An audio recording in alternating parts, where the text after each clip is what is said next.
Bien bonjour à tous, aujourd'hui nous attaquons le chapitre 11, troisième chapitre de géométrie, vecteur dans un repère. Alors au chapitre précédent de géométrie, nous avions déjà étudié les notions de vecteurs. Et là ce que nous allons faire, c'est que nous allons leur adjoindre des coordonnées. Et vous allez voir qu'avec des coordonnées, les vecteurs ça va devenir beaucoup plus simple et extrêmement efficace. Donc dans ce cours, on a deux parties. Grand 1, calcul vectoriel dans un repère. On va voir tout ce qu'il y a à savoir sur les vecteurs et les coordonnées. Et dans un grand 2, application, qu'est-ce qu'on va faire avec ça, avec ce nouvel outil? Commençons par le grand 1, calcul vectoriel dans un repère. Alors déjà, je vais vous rappeler ce que c'est une notion de repère. Qu'est-ce que c'est un repère? Alors un repère, on l'utilise sans le dire en permanence avec des fonctions, dès qu'on les représente. Sans réfléchir, on se place toujours dans le repère que vous connaissez, qui est le repère orthonormé. C'est ce repère-là. Alors avant de spécifier les différents types de repères, je précise un peu le cadre. Donc nous avons trois points O, I et J qu'on prend non alignés. Alors pourquoi ils sont non alignés? Je vous expliquerai ça tout de suite. Et avec ces trois points, on va former deux vecteurs particuliers. Le vecteur petit i qui est égal au vecteur OI et le vecteur petit j qui est égal au vecteur OJ. Alors ce sont tout simplement I et J, ce sont tout simplement les points qui représentent l'échelle du graphique. Ça, vous avez l'habitude. Pourquoi il faut que les points ne soient pas alignés?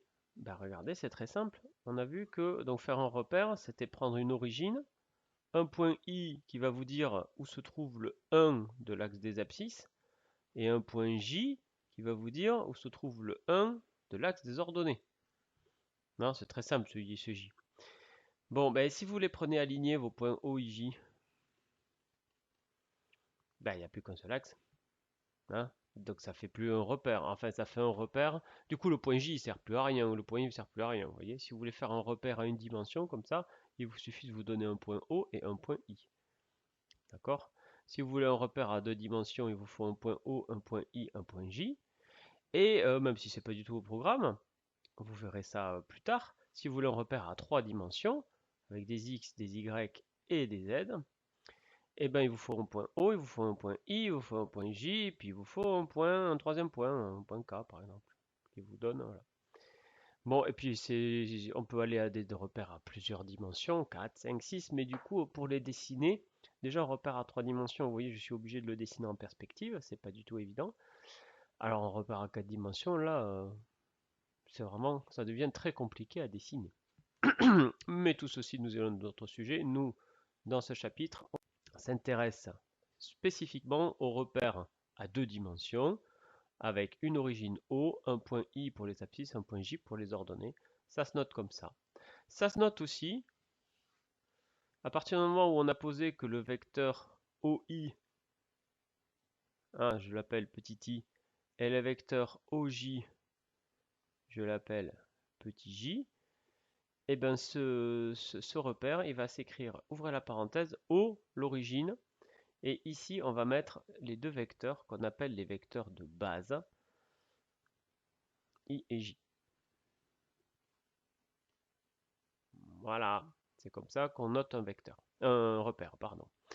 Alors, maintenant, on a plusieurs types de repères selon comment sont placés O, I et J. Donc, le repère orthonormé, c'est eux classique. Vous avez les axes du repère qui sont perpendiculaires. C'est pour ça qu'on a la racine ortho. Vous savez que ortho, en grec, ça signifie droit.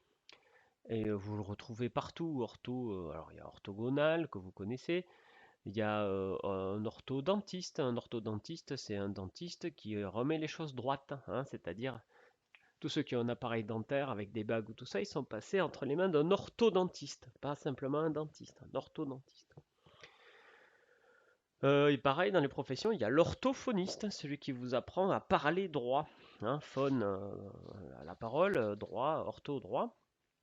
Donc celui qui vous apprend à parler droit, c'est-à-dire qui aide notamment les enfants qui sont dyslexiques à mieux lire, à écrire, à corriger les petites difficultés qu'ils ont. Bon, on pourrait multiplier les exemples, hein. Vous prenez le dictionnaire à ortho, il y a des tas de choses possibles. Donc dans un repère orthonormé, il y a ortho qui signifie que les axes sont droits, hein, vous voyez l'angle IOJ vaut 90 degrés. Et puis il y a normé. Alors normé, qu'est-ce que ça signifie? C'est un rapport avec la norme des vecteurs. Ça signifie que le vecteur OI et le vecteur OJ ont la même norme. Alors, je n'ai pas pu l'écrire autrement que OI égale OJ.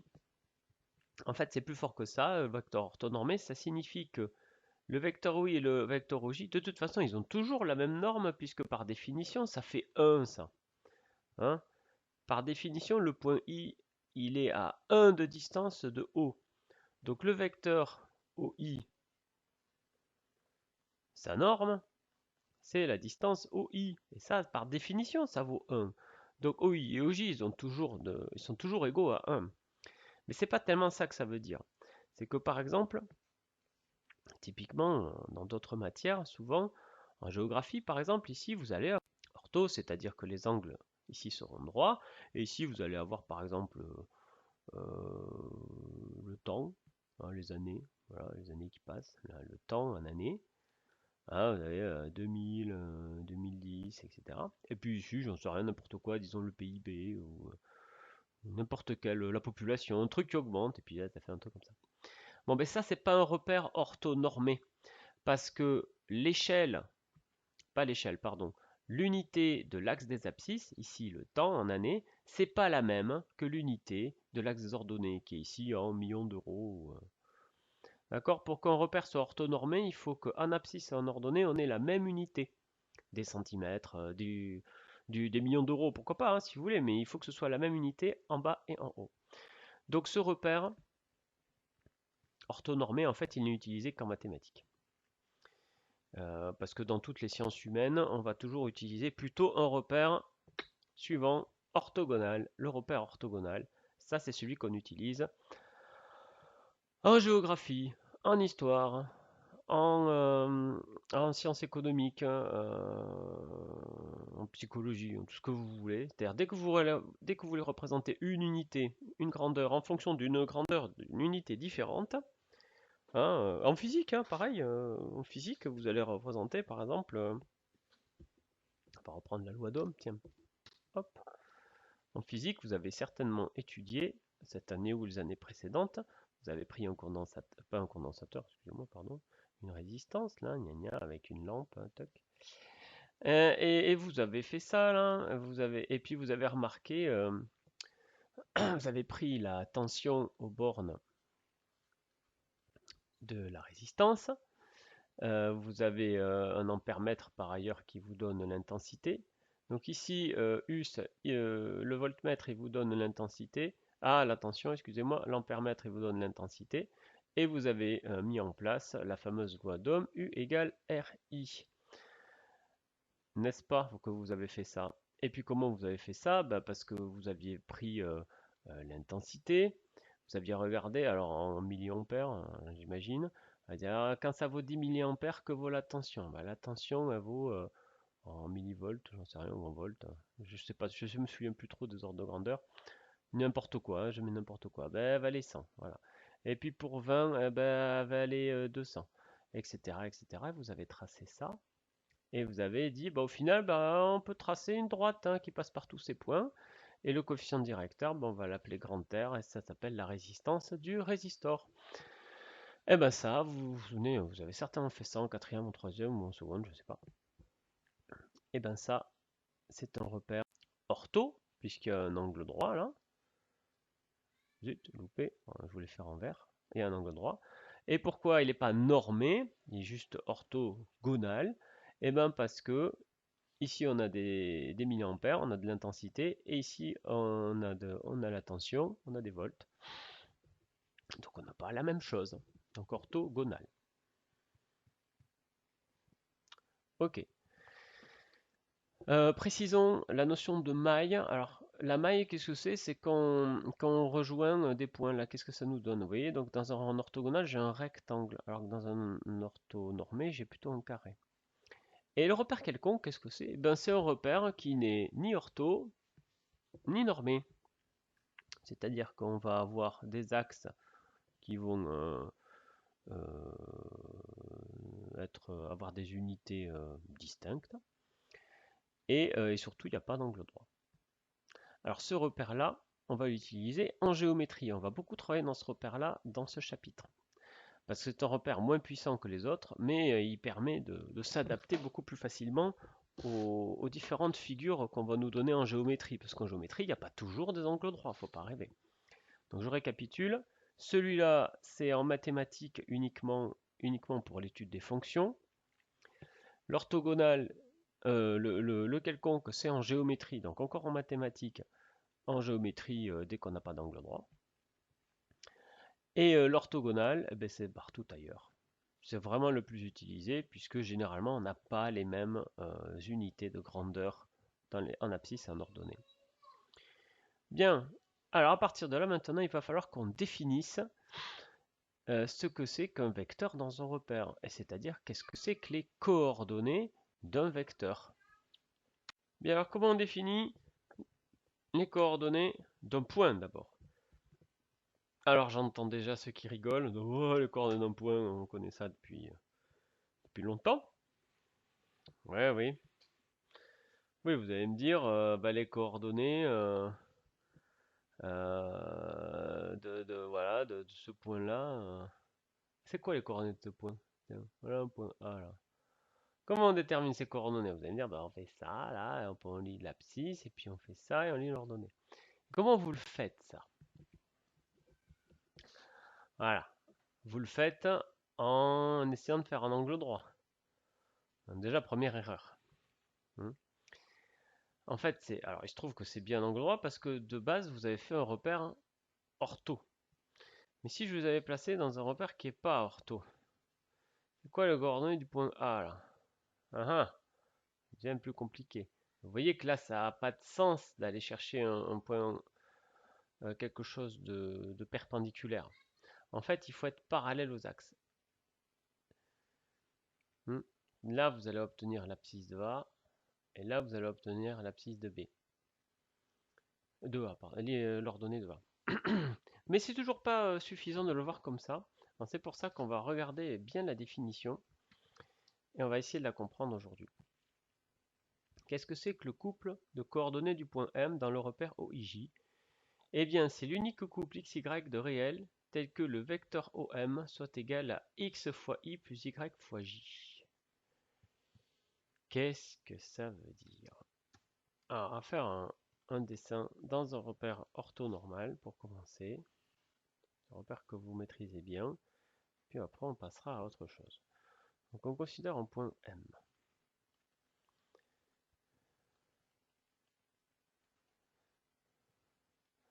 Ici, c'est 4. Donc là, j'ai I. Ouais. Et ici, j'ai J. Donc ici, j'ai 3, on va dire. On est d'accord? Alors, on vous dit qu'il faut considérer le vecteur OM, le vecteur I et le vecteur J. Ce qui n'est pas étonnant puisqu'on est dans O, I, J. Dans ce repère-là. J'anticipe un peu, mais si on change de repère, a priori, on va changer les coordonnées. Ce qui n'est pas si délirant que ça. Ce point-là, lui, il bouge pas, mais suivant le repère où on le met, ses coordonnées changent.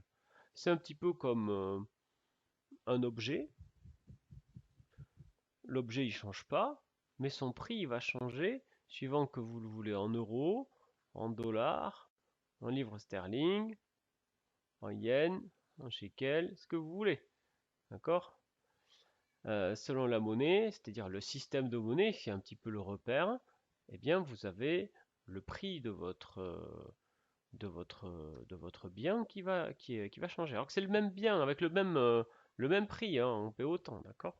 Ben c'est pareil, les coordonnées elles changent dès qu'on change de repère. Bon, mais dans ce repère précis, comment on trouvait que les coordonnées de M c'est 4, 3? Ce que vous savez depuis longtemps avec la définition.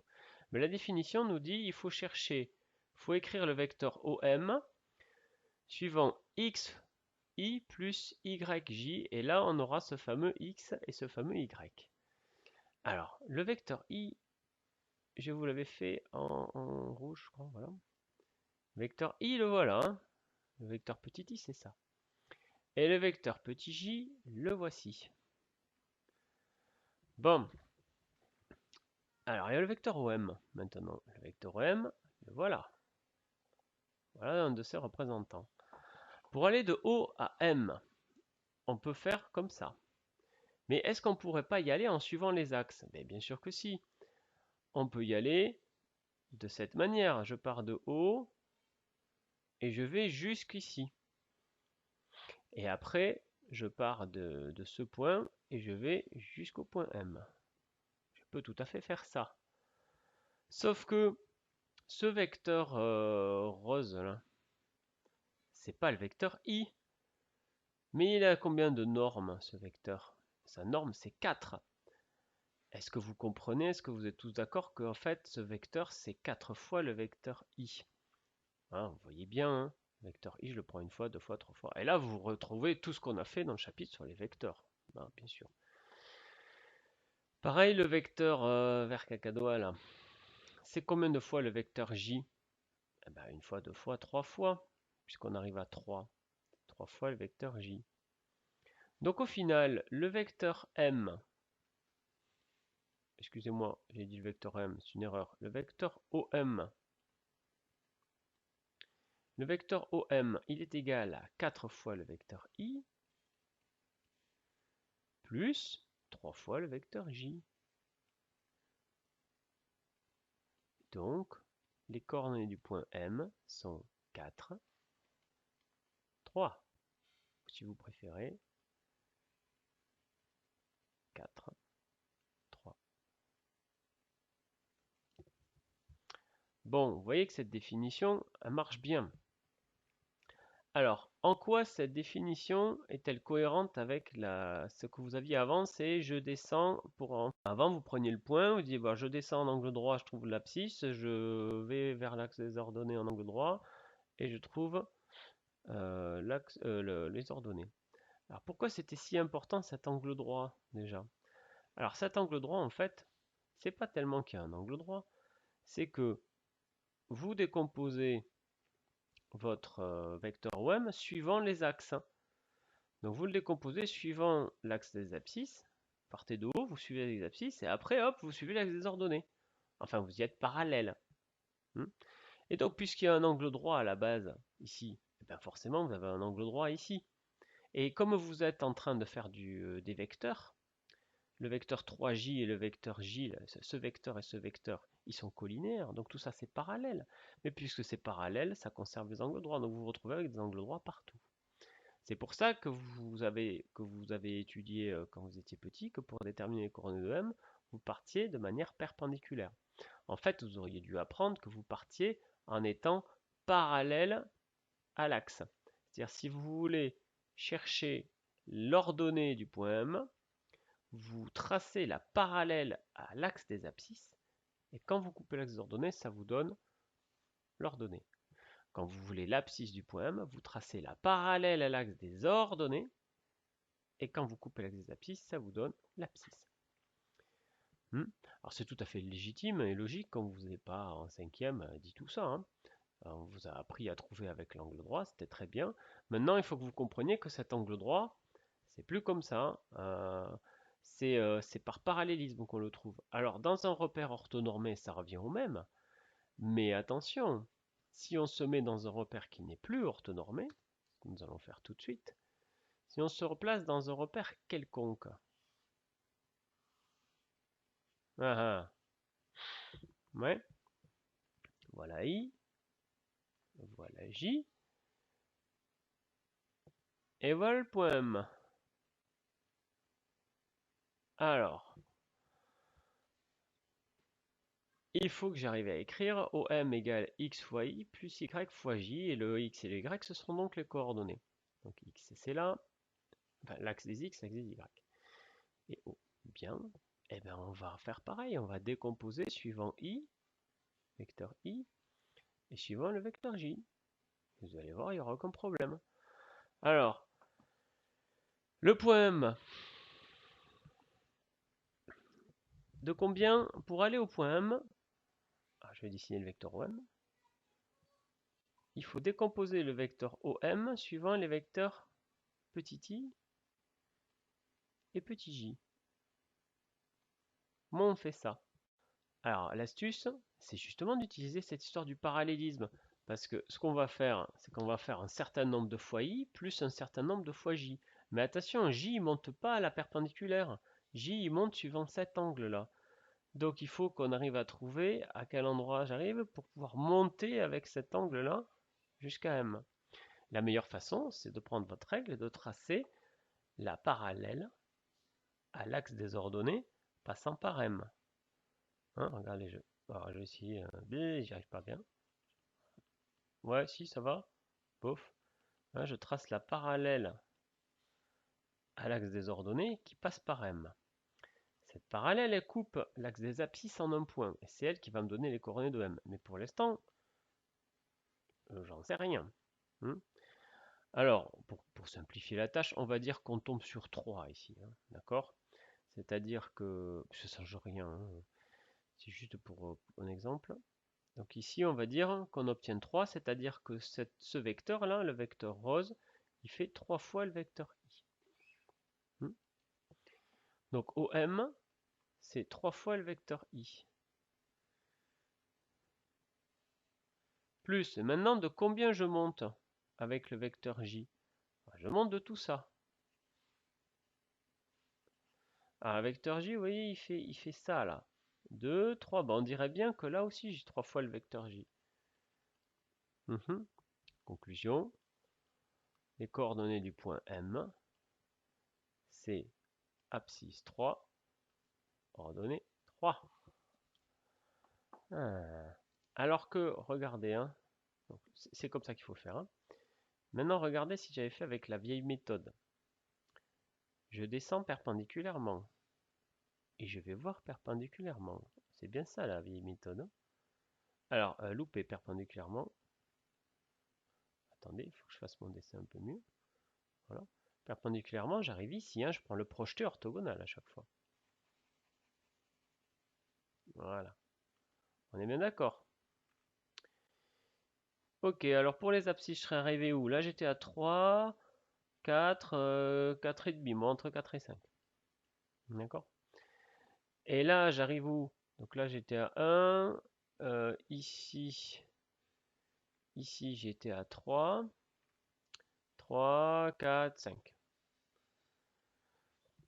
Donc si j'avais fait avec la méthode classique, je trouvais non plus que les coordonnées de M c'était 3, 3, mais je trouvais que c'était 4, 5 ou 5, 5. Ou 4,5, 5. Bref, pas du tout les mêmes coordonnées. Donc faites bien attention. Il faut à tout prix utiliser cette nouvelle méthode pour déterminer les coordonnées, surtout dans un repère quelconque. Mais c'est surtout sur ces repères-là que nous allons travailler. Dans un repère orthogonal ou orthonormal, vous pouvez continuer à faire... voilà, ça revient au même. Continuons le cours. Donc on a vu comment on détermine les coordonnées d'un point. Maintenant, les coordonnées d'un vecteur. Pour les coordonnées d'un vecteur, eh bien, figurez-vous que c'est encore plus simple. On appelle couple de coordonnées d'un vecteur U, toujours dans le repère OIJ, le couple xy de réels tel que le vecteur U soit égal à x fois i plus y fois j. Et on le note ainsi.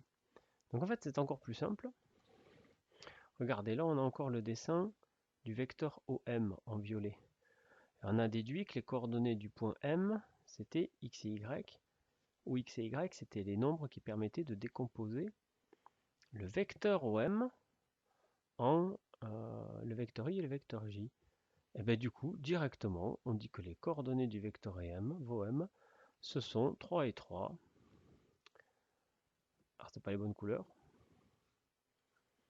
Ce 3, il est rose, puisque c'est la coordonnée suivant le vecteur i. Hein, le vecteur OM, il se décompose suivant ce vecteur rose et ce vecteur vert cacadois. Il vaut 3 fois le vecteur i plus 3 fois le vecteur j. Ces coordonnées sont donc 3, 3.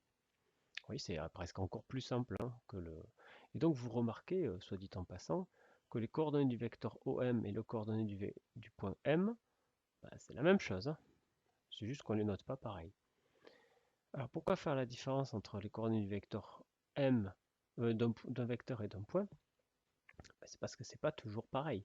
Regarde, on va en faire un autre exemple. En fait, les coordonnées du vecteur OM sont les mêmes que celles du point M, mais les coordonnées du vecteur AB ne vont pas être les mêmes. Vous allez voir. Donc je refais un dessin. O, I, J. Voilà le point A. Voilà le point B. Voilà donc le vecteur AB, dont je vais chercher les coordonnées. Toujours pareil, le vecteur I en rouge et le vecteur J en vert.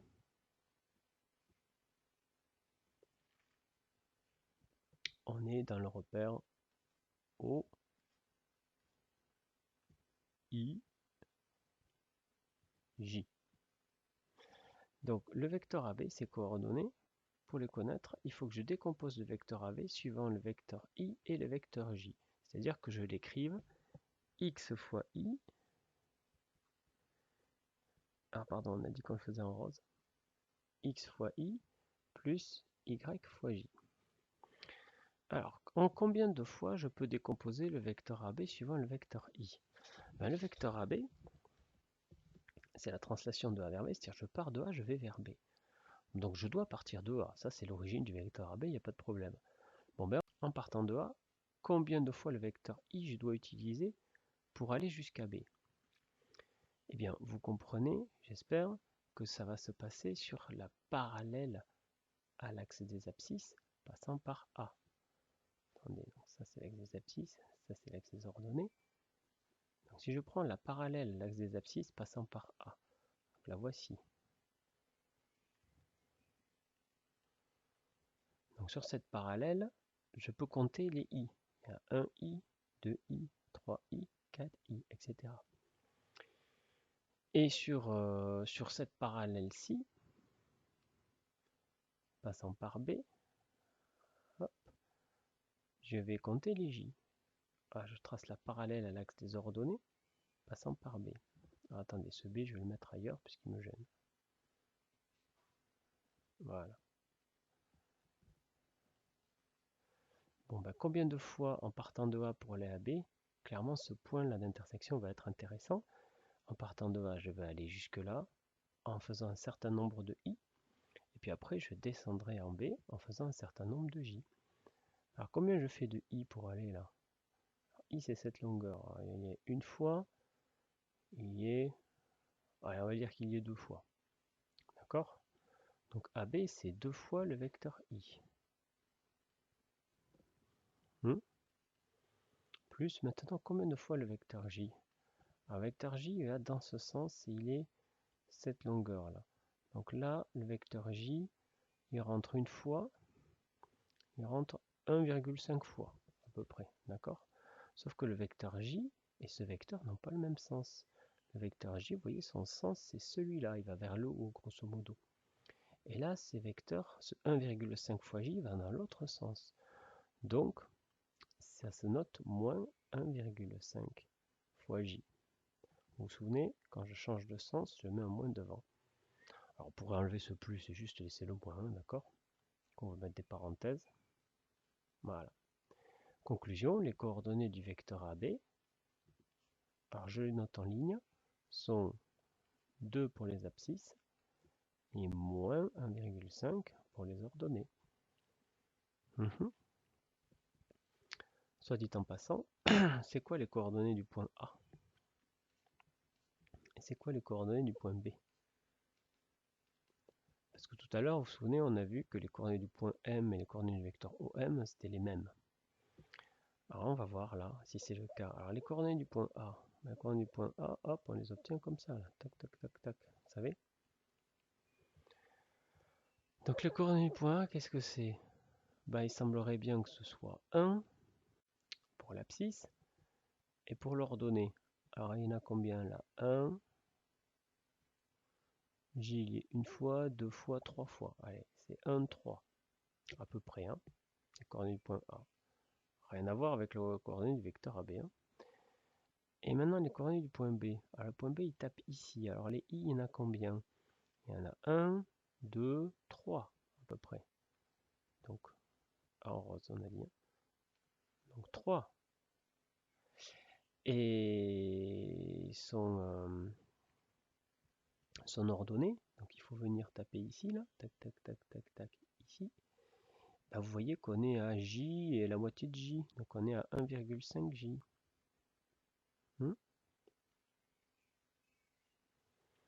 Alors, est-ce qu'il y a un rapport quelconque entre les coordonnées de A, de B et de vecteur AB? 1, 2, 1, 3, 1,5, 1,5, bon, on voit pas.